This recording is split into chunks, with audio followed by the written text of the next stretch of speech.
Nous allons voir un nouveau tutoriel sur jeanpierrevillatte.com sur EBP Pay Pro 2020. Donc, toujours dans notre thématique du paramétrage du plan de paye, on va aborder une notion donc de sous-profil, comme on a donc vu sur le schéma, sur la procédure du paramétrage des sous-profils et profils. Effectivement, maintenant, en fait, il est judicieux de raisonner en sous-profil que l'on intègre dans les profils. Alors, on va vite le comprendre par rapport donc au profil qui existe sur EBP.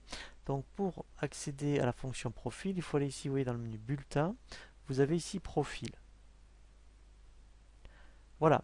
Et vous voyez qu'ici, vous avez deux onglets, onglet profil, onglet sous-profil. Et bien en fait, il faut vraiment s'habituer à cette gymnastique dans le sens où, vous voyez ici, eh bien, il y a des sous-profils, donc vous voyez, mettons, d'absence, d'heure. Alors le mieux, vous voyez, par exemple ici, on va dire, mettons, montre-moi tous les sous-profils avec le thème, mettons, prix. Voilà, ici, voilà. Donc ici, il y a toute une série. Ici, vous voyez donc de sous-profils. Alors là, il y a deux possibilités. Soit vous utilisez des sous-profils de BP et vous intégrez vos rubriques à vous, soit bien effectivement, eh bien, vous créez vos propres sous-profils. Alors sachant qu'après, c'est un peu dangereux parce que si éventuellement il y a des rubriques de primes qui vous utilisez de BP, si vous oubliez donc d'utiliser les sous-profils de BP, vous n'allez pas les voir. Là, par exemple, ce qui peut être intéressant, nous on a créé, mettons, prime par point. Donc, si par exemple vous utilisez d'autres primes, donc par exemple si on regarde dans les primes ici liées à la situation de l'entreprise, voilà, par exemple ici il y a déjà des rubriques de primes. Alors, par exemple on ne voit pas, mettons, la prime exceptionnelle qui peut quand même être activée, je dirais, relativement souvent. Donc, par exemple, on va dire, eh bien, moi, celui-ci, je veux que, en fait, l'utiliser. Donc, par défaut, vous verrez qu'il est dans les profils de BP.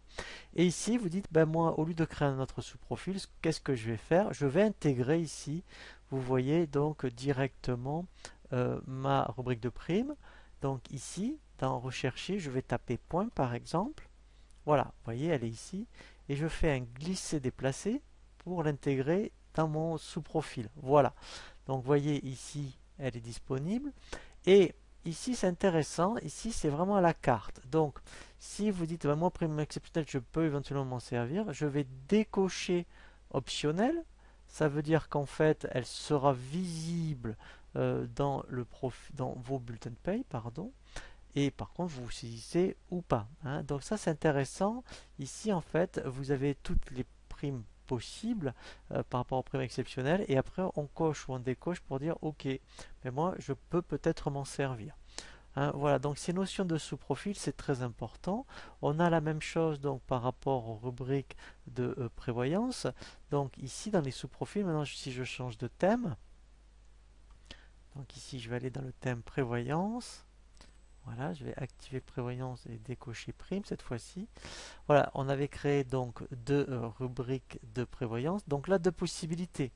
Donc là, par contre, ça peut être intéressant de dire, eh bien moi, si j'ai un profil vraiment ouvrier, je voudrais avoir un sous-profil prévoyance ouvrier, par exemple. Dans ce cas-là, qu'est-ce que je fais? Je duplique prévoyance non cadre. Voilà. Ici, vous allez mettre prévoyance ouvrier. Voilà. Dans le thème, après, ici, en fait, ici, vous allez l'accrocher à démo. Voilà. Et ensuite, ici, ben, vous dites, ben moi, ça, en fait, comme c'est des prévoyances non cadres, je ne vais pas m'en servir. Donc là, on peut très bien les enlever. On pourrait même mettre en optionnel. C'est-à-dire que si vous voulez rien supprimer, vous pouvez dire, ah ben non, moi, ici, je ne vais pas m'en servir, c'est sûr, puisque j'ai un sous-profil ouvrier. Par contre, ici, je vais mettre mes cotisations vraiment donc ouvrier.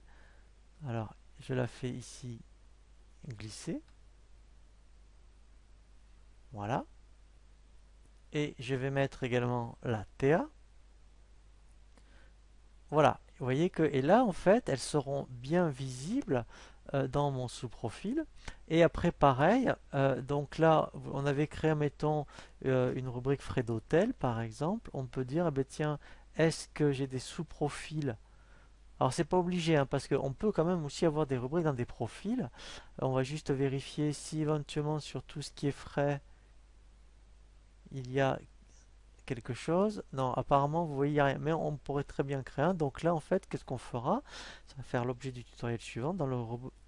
On va dupliquer profil non cadre, l'appeler ouvrier, mettre le sous-profil ouvrier pour les prévoyances, et on rajoutera, mettons, frais hôtel directement.